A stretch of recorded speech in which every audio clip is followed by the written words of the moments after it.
interim update. And I appreciate you doing this. Most of the time we get the full update after everything's done. But yeah, we've wow, that's loud. Don Sefton, Systems Consultants. We've done a flash report 4 or 5 times over the years. I think the first time might have been when McKinsey formula was being proposed, and we were trying to get some interim results to get a sense of what the impact of the formula would be. We weren't yet there with the full numbers. And what I'm going to describe today is that same situation. I brought a presentation with me. I've never used this device here, but I'm going to give it a try, and we'll see. There's some way to click this. Should be a little bit down bars on the arrow keyboard. I'm a computer guy, right? Oh, there we go. Now I need some vision.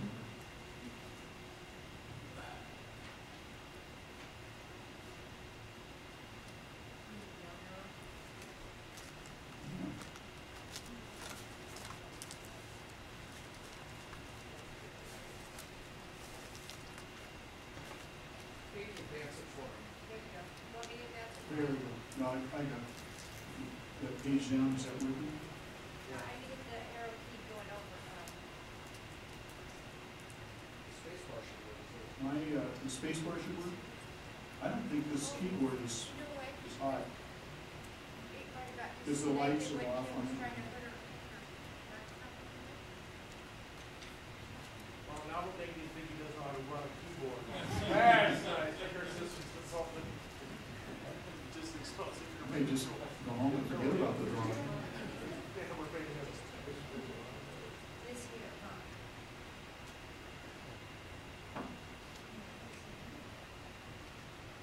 Well, if you want to just let me know. Okay, I'll just put a thumbs up. What I'm going to go over today is some numbers to give you a sense of where we are this year, and then also talk about the issue that I get asked the most about, which was the slowness Sunday night, the 14th. So, this quick look, we finished King posting the paper on the 24th of April. The results you're going to see here are just interim. We're still getting late mail, merchant clients, and we've got more web applications this year. We have less paper applications this year. The total applications are up. The PIW applications are down. I didn't go into detail on the Dream Tag and the Silver State, but they're down as well. So the big question was what happened the night before the deadline, and we'll come to that last and go into it in quite a bit of detail. If you'll go on to the next screen. This is the application bar graph. If you look at the right-hand side there, 2013, we had 170,207, so we had just about 6,000 more than last year. So this trend is obviously just still generally up. If you look at web versus paper, last year we had 4,392 on paper and 159,000 on web. This year, 3,365 on paper and 166,000 on the web. I stopped you right there for a second. We were in Virginia City for the CAB meeting, and there was a couple of gentlemen that specifically went out of their way to thank us for keeping the paper applications in place, and they fed us a pretty good dinner. So, so it's staying, huh? If we look at that in terms of percentage, basically, as recently as 2005, we started on the web in 2002. As recently as 2005, we had 15% on paper and 85% on the web. This year, it went 98% web applications, that is, not clients, but applications, and just under 2% on paper. The percentage of clients is a bit more than that.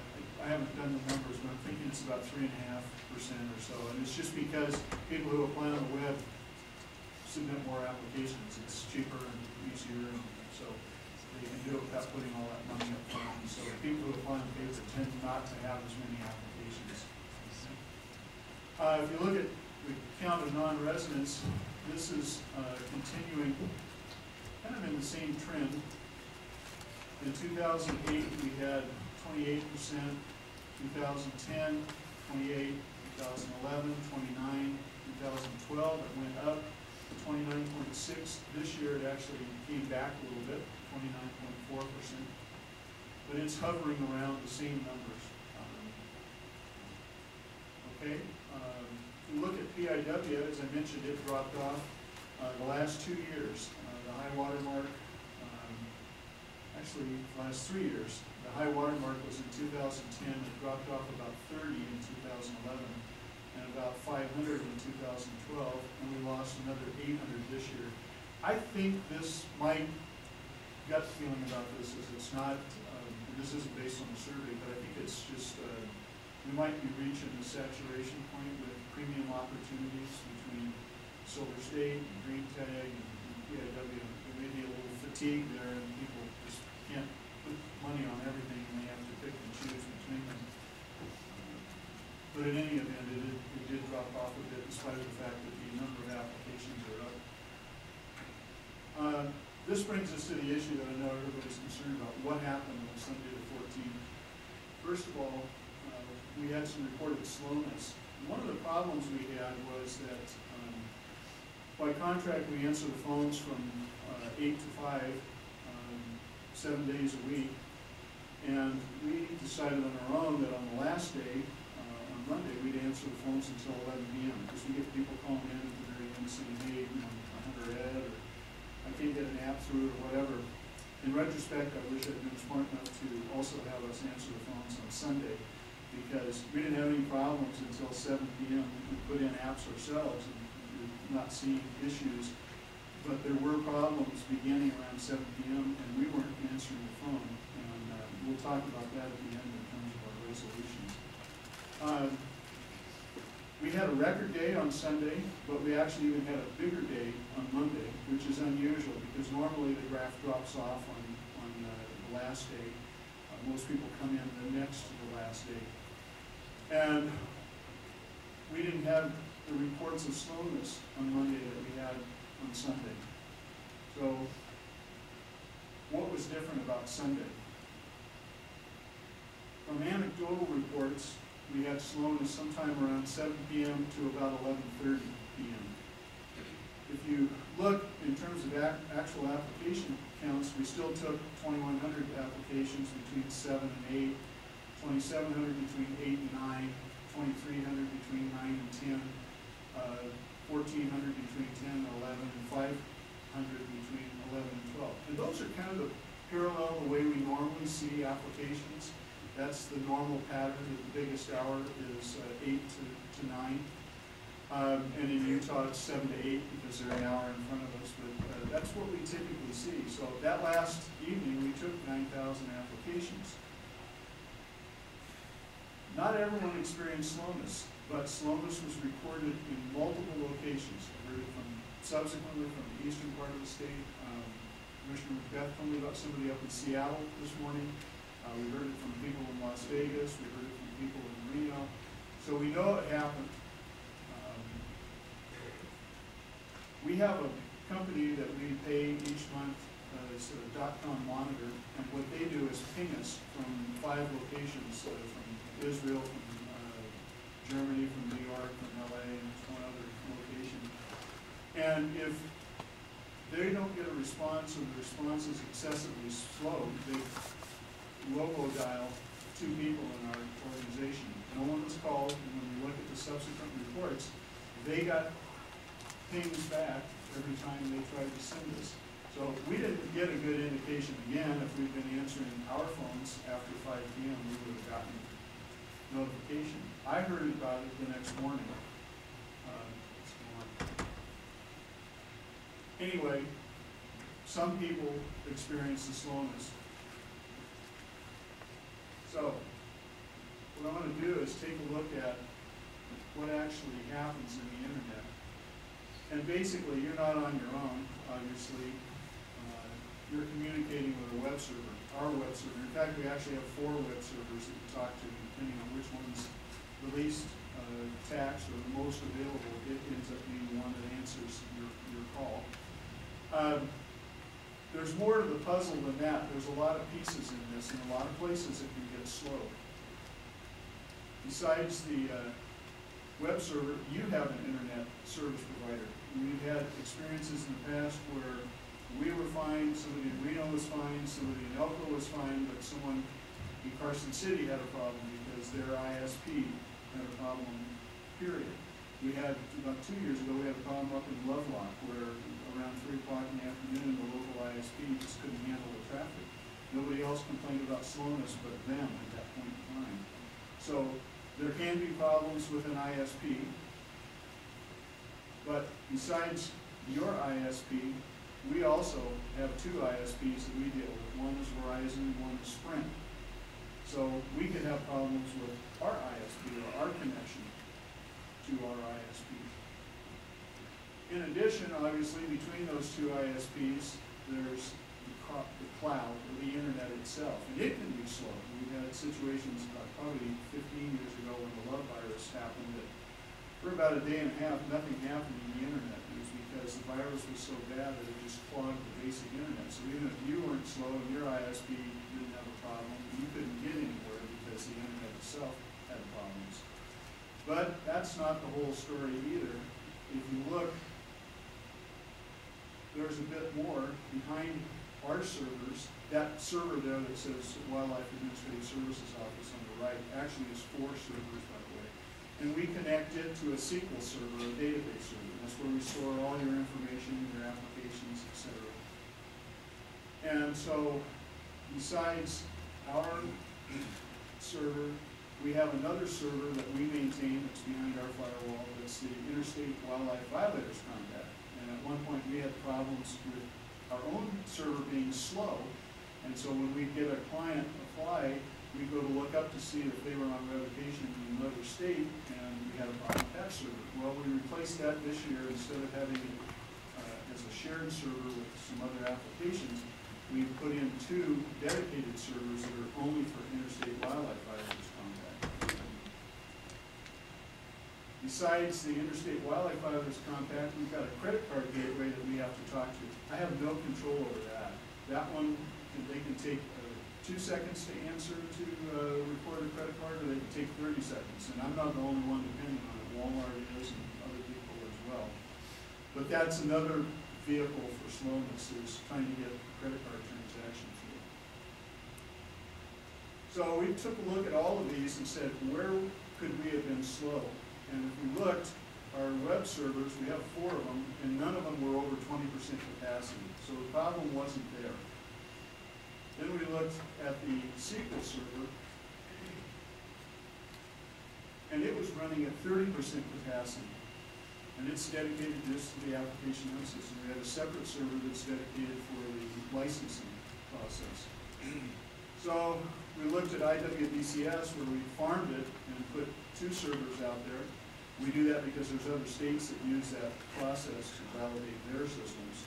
And we have to offer service to them at the same time as we're doing it for ourselves. Those were running at 10%. So far we haven't found the culprit. The next question is bandwidth. Okay, this is how we connect to the internet, and consider it kind of like a highway connection to the internet. If you're at home, you may have a 1-lane highway to the internet, or you may have a DSL connection and have basically a 3- or 4-lane highway to the internet. Well, beginning in 2002, we started with a single T1 connection. That's more than you can typically get at home. It's typical for a large office situation. It's 1.5 megabytes per second. So think of it as a little, 2-lane highway, fast, but it's a 2-lane highway. A couple of years later, we added a second T1 so that we'd have enough bandwidth. And then about 4 years ago, we added a T3. This is a jumbo. It's like a 16-lane highway. And instead of 1.5 megabits, it's 45 megabits. So it's quite a bit larger. And if you look at it, I don't quite have it to scale here, but the total capacity between those 2 T1s and the T3 is 48 megabytes. And it's huge compared to the T1s. And it's more than enough capacity for what we do. If you look at all of the traffic we have. So that begs the question of how could it be slow? Well, the answer is the internet, when they come to us, they have three paths they can pick from. They have the first T1 that we installed in 2002, they have the second T1 that we installed a couple of years later, and they have that big jumbo T3. So one would assume they look at the routes and the response times, and some of your ISPs do and some don't, and make the best choice of a path. This is actually the way the internet's supposed to work. If your traffic is denied, it's supposed to seek an alternate path. And it was designed, I'm old enough to actually, unlike former Vice President Al Gore, I actually did work on the startup of the internet. It was called the ARPANET back then. It was the Advanced Research Projects Administration. I was at the RAND Corporation in Santa Monica. And we were building a military network that would theoretically survive a nuclear strike. And so we had multiple paths, and if the path between USC and UCLA went down, then you could go between USC and MIT or whoever. And that's the way the internet's supposed to work. Well, it should, it didn't. And if we look, what happens is, in our case, we looked at the traffic on those three lines early Monday morning. Go ahead, flip to the next. And the two T1s were saturated, and the T3 was not. These are packets of information, these black stars. And therein was the problem. If you got on the T3, you had no problem. If you got on the T1s, you were in trouble. It was slow. So, why were some slow and some fast? That's why, depending on which path you landed on. And you could actually switch paths. Your ISP, if it was smart, would redirect and go to the T3. So, what then happened, I got a phone call Monday morning from Chairman Rob, and after he got done blowtorching my ear, we took a gamble and we disconnected the T1s. Sounds crazy, but it's like saying, gee, I've got a couple of one-lane highways and I got a 16-lane megaplex. What would happen if I just shut down the one-lane highway? And our theory was that would force all traffic to the T3. And in fact, that's what happened. So, voila, we closed Highway 50, left I-80 open, and what's that? On Monday, we had more apps and 0 complaints of slowness. Okay, so what are we going to do for the future to ensure that this doesn't happen again? By the way, that surprised us all. We had a big discussion about 8 o'clock in the morning about whether we could really unplug those two T1s. And from my background and the way I worked on the ARPANET, I said that's the way it's designed to work. We can can those two lines, it'll seek the alternate path, and it'll work. And it did. So, anyway, we look at the resolution to this. There is a solution. Short term was we shut down the two T1s on Monday. That forced all the traffic to the T3, and there were no reports of slowness on Monday, in spite of the fact that we had one less hour and we had more applications taken. Long term, we're going to answer the phones 24/7 the last weekend regardless of the contract. Jack had problems at 10 o'clock at night, and if I had gotten a phone call from him then, we would have probably solved the problem by 11 o'clock that night. It's not Jack's fault, that's my fault. But we need a tripwire. We need to be notified, and the only way we're going to have a tripwire is if we're answering the phones. We actually, in our bid to Indow for this contract, the latest bid came out in March, and we responded. We had already proposed 24/7, but even if Indow in the BAFO, the best and final offer process, says that they don't want to pay for 24 hours, we're going to, those 3 days, the last weekend on Monday, we're going to answer the phones 24/7, so we have the tripwire. If you can't get through the way you want to, though, you just call for a hit number and he's going to answer the phone. That's how I got to it. Okay. If you continue on here, we're going to introduce, there is a an internet technology called border group protocol that says, well, since the internet doesn't properly balance between different resources, a 2-lane highway and a 48-lane highway, there is a technology called BGP, or border group protocol, that will do that. We're going to install that. In addition, we're looking real hard at a second T3, and we would drop the 2 T1s. That would be a 10-fold improvement over the T1 speed, but a 2-fold improvement overall capacity, and that would take us way beyond what we need. And we're trying to get, we buy the T1s now to have an alternative in case the T3 goes down. We deal with Verizon on the T3, and we deal with Sprint on the T1s. So we want to not put all our eggs in one basket. We want to have multiple carriers in case one of them is down, and we'll redirect them like it did when we shut 2 down. But that's the goal, and we're trying to get them to bid against each other and see if we can not end up with paying twice as much as we are now. Yes, sir. Any other question? No. So anyway, that's the short-term and long-term resolution to it. The one thing I've noticed about application processes in the past is that if you have a problem on the last day, if we had a problem on Monday, we'd probably all be talking here about how we could let people in through the draw process. When you have a problem on the day before, or 2 days before, or 3 days before, the process is pretty elastic in that you just see people crowd up and come the next day, and that's basically what happened on Monday. Instead of seeing 13 or 14,000 applications on Monday like we would expect, we saw 21,000, 22,000. Anyway, I thank you for your time, and now at this point I'm sure everybody's got questions. I just want to confess about the procrastinators and people that got hung up. It was Chad Bliss, Pete Morai, myself, Jeremy Drew, the governor's neighbor. There was a couple others that we were all procrastinators, so we were almost caught something. Well, we'd like to have people apply early and not all come at the end. The reality is people are going to, and it's my responsibility to provide that service, and I feel the obligation, and I intend to discharge it. So, period. Whether 20,000 people, and we had over 30,000 the last day in Utah, and we didn't have the same problem. So, Commissioner Ring.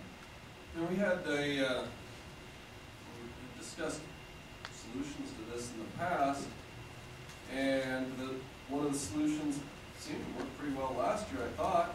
Didn't work the first year, didn't seem to work this year, but seemed to last year, and that was that prize, $1,000 gift certificate. And I never saw much publicity about that this year until, like, I don't know, near the deadline. yeah, so unfortunately there wasn't publicity. The first year there was no publicity. The second year there was good publicity, and it actually did push people earlier in the process, and we had less folks coming the last day than the previous year. And this year there was no publicity until about 2 weeks into the draw, which at that point we were really theoretically at the halfway point, and people weren't really going to have a chance at that point at the prize anyway. So this was a disappointment. So, and first of all, just strictly in the second year, when it was publicized, we might call it correctly or much better, we didn't have this problem, did we? Or very little, or? Very little. I think we started to experience it. I think a couple people, I want to say Commissioner Morai had a problem last year as well. And so a few people, but they seem to be very ISP specific, that the majority of people didn't have the issue last year. So where did Paul get dropped in that publicity? And I always see it come out to Endow. Whose responsibility is it to publicize? Now it's your money. You're the one paying the big bucks. So who screwed up? I'll point for the record. There was information in the booklet, but flat out that there was intended advertising to go out early on, and this was well coordinated internal with the staff, and that's what took place. So you gonna give me my $1,000 next year, or are you cutting the gram? Because next year, you know, it's gonna be me. Well, I committed when we first started this that I'd try it for 3 years. I tried it. Yeah. It worked 1 year, it didn't work 2 years, and I don't really have control over whether it works or doesn't from my perspective. I think the is definitely an incentive. It worked the second year, but since I don't have control over it, I have no intention at this point of throwing good money after that. I'm not gonna do it again. That's kind of what I was wondering. I forgot the 3-year deal, but yeah, that seems like it's too bad, because that, for the second year, there was quite a few people who comment on it and say, hey, that was a great thing and wonderful, and I got in there the first day, and man, I didn't make the money, maybe next year. It was enough to make us nervous this year because we were running behind the counts of last year. You know, we have cumulative graphs, and we look every day at where we are relative to the previous year, or previous couple of years, and we were running behind, and we looked a whole lot like 2011, and we couldn't figure it out. And then I'm on the email list too, and when the publicity came out a couple of weeks into the draw, the light went on, and immediately the application rates started to pick up, but it was too late because I think most people perceived that they weren't in the chance to get the $1,000. By the way, the guy who won it last year was not a resident; he was an out-of-stater. And when I told him that he won it, and that we'd be sending him a gift certificate, he wanted favelas, and there was one over. He was in New York, but there was one closer to him in Pennsylvania. And his buddies all told him that we were pulling his leg, and he was getting sent on a wild goose chase. But he went over there and got a whole cart full of stuff, and came up, and the gift card was good. He said, I have to be honest, so I'd much rather have a non-resident Bighorn sheep tag than $1,000. So he would have rather spent $1,000 with you than have gotten $1,000. But so basically, because NDOW dropped the ball in publicity, we're losing out $1,000 a year for some hunter gift certificate. It's too bad that's the way it has to be, and especially should have done it last year or next year. But and also, I was there with him. I have other questions. Any other questions? Thank you for your trust and your patience, both. Thank you very much. Moving on to 9G, litigation report. Thank you, Mr. Chair, Kristen Geddes. A meeting or two ago, I think it was Bill that asked, we see the same report month after month, year after year. Is anything really happening with these cases to report on? I changed the report, a couple minor changes. That at the end of the summary of each case, I italicized the matter that's occurred since the last month. So you can look right at the report and see if anything is actually happening and what's happening since the last one of these cases that we report on. And so a couple significant events. The first is the Cloud Foundation, which involved a roundup in the B complex. Got defendants, which included the department, won that case. Summary judgment was granted from defendants, the DOM, and the department. So that was a victory for the department last month on that case. The second case is the Elms case, which you've seen for Kristen, very long. I hate to interrupt you. Excuse me. The people that are leaving, are you with the cab? Yeah. You're with the county advisory board? I hate to interrupt you, but I hate to let people get out of here. We are going to have a barbecue tonight, or a get-together at David Finch's house, and I just want to make sure everybody knows that they're invited. Dave can get you the address here in a minute. I was going to do that later, but sorry to interrupt you, but people were scooting out of here, and I didn't want to let everybody get out. But Dave, can you tell us what time and where? Basically, it's right after the meeting. I mean, it's, pretty much get down here and get on over if you'd like, but I'll just give everybody the address if people are interested. It's 5155 Ross Drive, Arco, SS, and that's in Reno. And I'm probably the only person who's going to be able to look that up on their iPhone because I still don't have one. So imagine every, huh? Yeah, wouldn't know how to use it. Thanks. But anyway, if you need directions, just grab me real quick afterwards. Spouses, department staff, cabs, commissioners, whatever. I really apologize for interrupting. I just saw saw people swoop down here, and that's how I got to grab them before they did. Sorry about that. Okay. The second update, the Elms case, we've seen this for years, on your report. And it's, probably my second or first, change and happiest change to report. Start reporting that these are considered resolved and they're going to be dropping off the report. They're marked on asterisk, and in this particular case, I just happened to notify opposing counsel that have made a change, attorneys for the department, and that he was reminded that this case had been languishing for at least 3 years, and just he said he would go ahead and dismiss that case, so that's going to be falling off the report, never to be seen again, which is okay. The last updates is item number 7, which is the Carson Lake and Pastor case, involves the duty of water that the department will be able to apply out to Carson Lake and Pastor. We went to San Francisco about 3 weeks ago now and argued out the 39th Circuit, and so we're just awaiting a decision on that water rights case.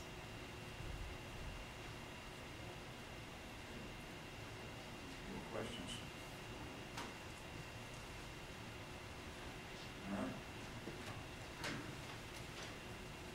We move on to agenda item number 10, public comment. Persons wishing to speak are requested to complete a speaker's card and present it to the recording secretary. No action may be taken by the commission at this time.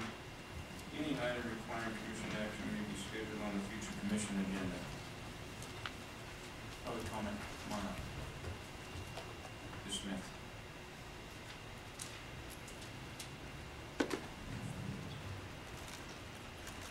Kathy Smith, Community Nevada. Sorry, I'm not going to be here tomorrow. I'll be out of town, so I'm giving my 3-minute comment for the bear quota meeting. We have received a response from the department regarding Dr. Streetham's questions on the recently published article in the Journal of Wildlife Management. Mr. Lackey and Drs. Beckman and Sedinger have declined to answer our questions and refer us to their article. Apparently, we are required to spend additional money to have biologists submit questions within the journal itself. I will briefly mention a sampling of remaining questions just for the record. First and foremost, we still do not know why the population of bears is increasing so rapidly within the state. We have heard nothing but hypotheses at this point. We recognize that reforestation may have improved habitat in some areas, but we're talking about changes since around the year 2000. What food supplies have increased so rapidly? How can we assume immigration from California is resulting in a significant increase without any genetic data? We only have GPS data presented from less than 20 bears. We also assumed that cougars were moving in from California. We found the opposite to be true. Given that the year 2000 was an anomaly, secondary to drought, where population estimates run without that 2007 data. The most recent claim demonstrating increasing populations is the bears are being seen in historic ranges, 16 occasions over 24 years. Is there any other evidence of maximized biological carrying capacity resulting from an expanding range, such as more wounds on bears from increasing competition, decreased reproductive rates below average, decreasing bear weights, anything more than just another hypothesis? What is the population of bears in the Pine Mountain Range where the hunt is occurring? Also, why were the inaccurate California population estimates given within the article? Did they not believe that California's adjusted population estimates with better confidence intervals? And why did they compare an approximate 16% increase in California's population from 2002 to 2008 with our estimated 16% increase per year? Very different numbers. Standard error of 0.4 for land is written within a department presentation, but a standard error of 0.04 is in the article. This is a huge difference between mean and median lambda, and we don't know which one's accurate. Is there any evidence that there were sustainable bear populations in other mountain ranges? In an article by Dr. Beckman in 2004 discussing bear relocation, he stated that bears could only be released up to 105 kilometers away because of limited habitat suitable for bears in the xeric climate of the western Great Basin. Has the habitat changed so drastically within the 10 years, or was Dr. Beckman incorrect in his prior assessment? I understand supporting the department, but you represent us and the wildlife as well. We have valid questions that have never been answered and apparently will not be. If any of you can show me where the article addresses these concerns, I request your help. So the biggest remaining question is, are these hypotheses in a large population in an adjacent state good enough for our bear management? Thank you. Thank you. Dr. Dixon. For the record, Paul Dixon, Clark County. What I'm going to talk about here on public comment is, as part of my committee role of public lands, the last two commission meetings ago in March. Public Lands Committee meeting, we had a agenda item which talked about the gold mine at Bald Mountain that Barry runs, and the EIS that's going on there, and wildlife corridors. Listening to the testimony at that time, I became concerned that what I was hearing, not only in public testimony but in private, I decided that I would volunteer for that committee to go and do a on-site tour of the mine. That on-site tour of the mine, I thought I'd get 1 or 2 people to go with me. It turned out, I think we ended up with 20-some people attending this tour with me. We had a large contingency from BLM, including Amy Luters and Raul Morales and others, and the Ely District Manager and staff. And we had Tony, Alan Janae, Caleb McAdoo, and Lindsay Musselmeyer were there. Barry had probably 8 people that went on the tour with us, a range of people on things, and Larry Johnson and Tina Nappy also attended. What I'd like to submit to the record here today is that both Larry and Tina did write-ups, and I included them with mine, so I didn't have to repeat a lot of things, but I'll put that in the record for you guys to have and look at. When I was at the mine tour, just for your knowledge, we received maps of what exists versus what's proposed for various areas, as well as we received some update maps in the field of how they're working things right now for you guys to look at, with various rock disposal areas and other things. So when I went on this this tour, and I will start by saying that the tour that was hosted by Tracy Miller, the mine general manager, and by Bill Upton, who's director of committee. He did an excellent job. Very, very, I would say, great informational exchange. A lot of work, in my viewpoint, was further done post that March meeting before the tour occurred, because there were a lot of questions that were answered or things that were being worked on that we didn't hear in public lands. But the 2 big questions I went to the mine with was, one is, are there adequate travel corridors for mule deer through the mine? And then number 2, what effect do haul roads have on migrating mule deer? Because when we saw the information was presented in public lands, you can see a balling up of the animals near the haul road that goes east-west across the mine. Now, one of the things that when I first got there and we started to get a briefing from BLM on what's going on that hit me all of a sudden, when Barrick said, is that Barrick operates the mine where in the middle of the mine property there's top pit. At the very top of the hill, it's called top pit for that reason. There's the largest pit, and about 80% plus of their mining equipment is there, and all the mining, and 80% of the mining activity occurs on that. And then vehicles, when they need maintenance, come back to the mine and maintenance shop on the western edge of the property there. And Paul, I appreciate what you're getting to. We are going to try to hold people 3 minutes, and we do have a committee that deals with this, so if we could get close to wrapping up, I appreciate it. Committee point here. The point being is that, as far as are there adequate corridors, the answer is, if you actually look at how they're mining the property and start to plot things with how they're mining, when they mine one satellite ore body and the center ore body, I believe that we will see that there are probably adequate corridors. When you plot all of the mines that could possibly be active and aren't at one time, it appears that we have very, very narrow corridors. I think we need to have them present the data in a different way and have discussions from there and how we're reclaiming and doing stuff in real time. So I believe that there is a strong possibility of add more adequate corridors than what were presented to us. Haul roads are a problem, and they have some ideas of how to deal with haul roads that are written up in all 3 reports here that I will give you for the record. Okay, thank you. Yeah. I do want to get some comment, and I've been, and an apology accepted. Yeah. And kind of remiss in not mentioning that we have our new director sitting over there. We've kind of neglected him all day.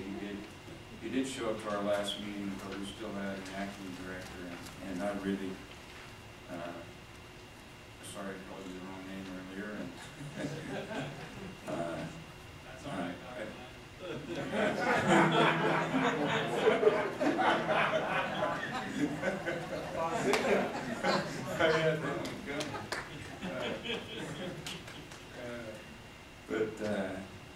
I appreciate you coming on, and if you could make a, I don't know if it's considered public comments, secretary comment, or in the middle comments, and I would hope you would make a comment at this point. Thank you, Chairman. I'll try to keep it within 3 minutes. I'm pretty new at this, so I'm really hoping that you guys will cut me a little bit of slack, and I'll certainly make some missteps along the way. It's probably not good to get in the habit of responding to a lot of public comment and other input, but I'm kind of fancy myself as a problem solver. I hear things come up, I want to address them. Just really quick, some of the things that came up early, Commissioner Raines talked about the use of drones. I did want to mention that Colorado is undertaking a study right now to use drones to do wildlife surveys. Colorado is a little bit different than Nevada, considerably different in that they have roughly 5 times the number of deer alone that we have in Nevada. So there's no way they can survey all their population. So they're looking for ways to cost effectively cover more terrain. There's also new technologies, infrared technologies that are being employed and tested actually in Nevada with private contractors. Some of the bear issues, certainly valid questions. I hope that it's not interpreted that the dismissal to take advantage of the opportunity to answer those questions is in any way a reflection of the validity of the questions. I think that there's a number of issues of debate there that have been issues of debate for a while. I think perhaps trying to get third-party objective evaluation of the validity of those questions might reach a clearer resolution on that. Just as kind of a general statement, I look at the situation that I'm stepping in, and I like to use sports analogies, and I kind of feel like I've just been called in out of the bullpen, and it's the 7th inning, we're down by a few runs, and we've got bears on first base, and sage-grouse on second base, and predators on third base, and I've got all these runners that I'm not really accountable for, but now I've got to figure out how to keep them from crossing home plate. So there's been a lot of things that have been said and done. There's a lot of history, a lot of things in papers that represent that history, and some of what I'm inheriting with those bases loaded situation here. And I'm hopeful that we can focus on those areas where we can work together, where we have opportunities for success, and we can get past a lot of the things that have been said, things that have been done. I know that really, for you all, you've been in these positions for a while, you've been in these seats for a while, and I'm really the only one here that's in a new seat today. But I would appreciate some patience and some understanding, and try to refocus on where we can have successes instead of where we've had missteps. So with that, I'll give it back to the chairman. Thank you for the opportunity. Okay, thank you. Commissioner Raines. Thank you. Under public comment, a couple things along the vein, hopefully of Mr. Wasley, of doing things in a new way, and hopefully replacing some missteps, and hopefully he'll take this stuff as my no longer criticism, and ultimately some suggestions to the department and committees about ways we can do better on the information management planning. In brief, is that NDOW should not be doing all of the design of the plans. In fact, they should be in a totally different role, and that is that the agency to identify the problems that come to them from all sources, whether their own biologists or from other sources or from the commission. NDOW should be identifying those problems, communicating those problems to Wildlife Services, and asking Wildlife Services to develop a plan to address NDOW's problem. put the burden on Wildlife Services, because they and only they know what their capabilities are. And then there's redress. Well, so do they get to decide what NDOW does? No. They develop a plan, too bad Mark had to go, and bring it back to the committee. Committee hashes it out. Maybe it goes back and forth between the committee and Wildlife Services a couple times. And when they come back, they'll have NDOW comments. Hey, we don't like the way they're doing it. It didn't address our problem, our NDOW problem. It gets worked back and forth with the committee, and then it comes to the commission. In the few instances where that has happened, where the NDOW did not design the project, and they let Wildlife Services be heavily involved, not only heavily involved, but them do the brunt of the work, them do most of the write-up. They have been the successes, and they could be our successes again if that is done. And why not put it off them? Give it another shot in that fashion. Also, when the reporting comes back, reporting should be written up by the contractor. We don't see that in our reporting back. We need to see what Wildlife Services says they're done. But that's not all we should see. We should also see then NDOW's assessment. We need to have two different assessments. Wildlife Services, hey, we did this, and it did this, and we think it did good for whatever, or it didn't work. And then we need NDOW's talk. That way we get two looks at it, two different sides of the plan, and that is the method which we're going to use, the only method, I think, that will really resolve this issue. And it's my understanding up to this point in time that this plan, and you can call it a plan, but it's a nightmare that is currently out there. It cannot function in the manner, none of the projects can function well. They have to be mostly designed by the people who are going to do the work to resolve the issue that NDOW tells them to resolve. And in many instances, we've had projects, I know, that NDOW designed, and they're sitting there trying to figure out how to do it. And they can't necessarily do it, they're just doing what they're told. That makes it NDOW's fault. That makes it NDOW's fault. But if they designed it, then, the responsibility lies, and that basically is done that. Thank you very much. I hope the director especially will take that heavily into consideration, and the committee as well in their ideas for designing these projects in the future, regardless of which version the NRS comes up with. Any version will require this working together. Thank you. Thank you. Mr. Lynn. Thank you, Mr. Chairman, member of the commission. My name is Gerald Lynn, and I'm representing the Van Hunter Association. I'd request my comments to be put on the record of the minutes of the meeting here. And we met, and we have some major concerns that came out of a meeting that we had, and based on the predator plan. And the concerns were the director of this agency never wanted to and never will support a predator control program, no matter how many game animals you lose. And look at revised policy 25, and I talked at the meeting on that the other night, what they did, the agency did. It even allows for reintroduction of wolves. And that is such a bad policy, I can't believe it. None of us could. And look at the original predator plan that came out. That's a disgrace.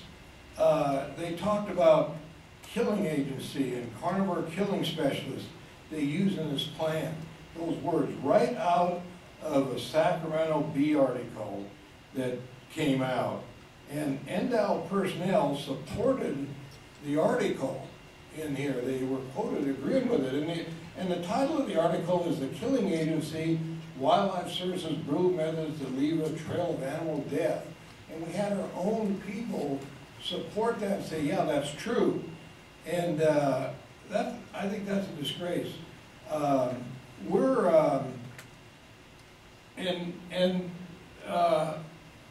Director's response on here, has the killing been worth it? But in plain English, it hasn't worked. We're talking about the predator dollars.